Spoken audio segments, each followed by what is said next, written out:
हम तो तर गईनी हो सुनर बर पैनी हो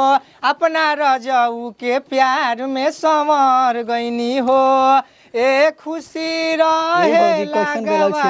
सखी पियवा दुलारे का भइल बा हो कैसन बेलक सिलमी के लंगी चापोता कहाँ कहाँ जाता रुए छिनार की तरह के लंगी चापोता के दुलंगी चापोता का करम कभी हेने चापोता कभी होने चापोता अब मेहरारू न हो कि घोड़ा हो और भाई देखी कहाँ चापोता हो भाभी कुछ होगा तो ऐसे मत छुओ जा जा छिनार उंगरे के विदा कर दे दिन भर तारे पे जा लेके उंगरे के विदा कर दे भौजाइया के अपना जा जा उंगरे के विदा करियो चढ़ली जवानी जब टूटे अंगड़ाई के चढ़ली जवानी जब टूटे अंगड़ाई के सजनावा भजनावा गावेला रघुराई के सजनावा भजनावा गावेला का भइल बा हो ब्लाउज खराब कर देबनी है का भइल बा सवर त जाते बटे मां खेला ना खेला हम का जानता नहीं कि केने जाता रु हेने जाता रु कि होने जाता रु उखे में जाता रु हरी में जाता रु छिनार खबरदार जे मुलुक खटकी ने हमारा मर्द के दोषी लगलू तो भगवान हमरा लइका के कहत है छिनारी हो तार मुंह में सुअर के मुंह त ढार कहलू त कहलू चूड़ी आला के देता रु हमर मर्द का छरंग लगावता रु बेलावज के पाछे हमारा मर्द का छरंग लगावता रु हमरे बेटा के कह देखला बनी तबे ना चूड़ी आला के पहनाता के ले जा धर अरे बेलावज जैसे ले जा हटाओ आई हो गया हमरे बेटा के बिगम ना हर पतो के घर फोरतिया बिगत आनी थी ब्लाउज आला और बेगर में तरह ए भौजी तन देखो ना आई हमर बार-बार तनी सीधा फाट जाता बार-बार जगह पे फाटल ए छिनार कहां जाता रु कि सबके पीछा फटला था रगवे फाटता हो बार-बार फाट जाता ते पुरान हो गेल बा तो ले हमार ब्लाउज सी अब फिर इनका अपन सब से बतियात रहे जा जा जा झमकावला से होई झमकावला से होई झमकावला से होई झमकावे से ना होई चमकावला से होई हमरा कहा था बैठा बैठा बमकावला से होई जा जा छिनार का भइल बा हो तनी सीना दो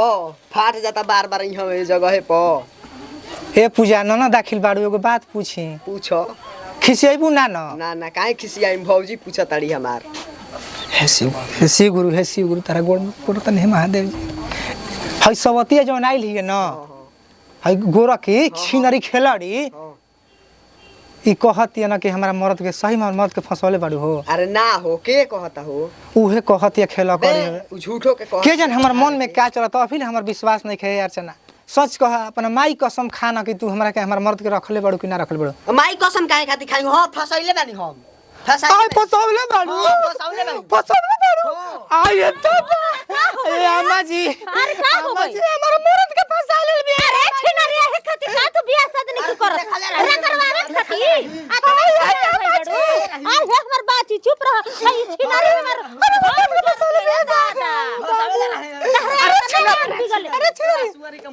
आई हो दादा हमर मर्द मिलला रे हमर मर्द अब कोई ना मिलला रे हमर मर्द मिलल रे अरे छिनारी रे आग लगाता है घर में रे घटिया आजा ना आग बिगले बात अरे भाई फसौले बे रे फिर रह सरे दादा तब ना बूढ़ी तब तलाक दिवन तार अरे अम्मा जी अरे उसके तरफ रो बे अम्मा जी अरे अम्मा जी हो अम्मा जी अरे अब का चाहिए अम्मा जी अम्मा जी आज से बुढ़िया तो अम्मा जी दुकान बंद हो गई अम्मा जी रवा जानत रही दे काहे के हमर बियाह करली अम्मा जी तलाक ना अरे चल भोग अम्मा जी